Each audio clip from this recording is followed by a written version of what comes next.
5 must-know tips before going to Portugal, Part 2. To explore the country, rent a car, and don't forget to install Waze app for easy navigation.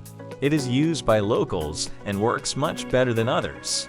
Scooters and bikes are everywhere, but they can be tricky to navigate on tile brick floors and hilly terrain. Finding a parking zone to leave them after your journey can also be a challenge.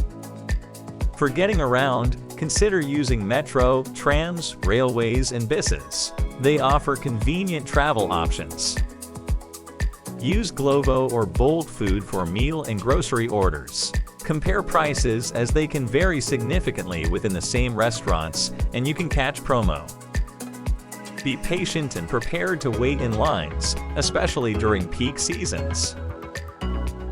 Now you are ready to explore Portugal like a pro.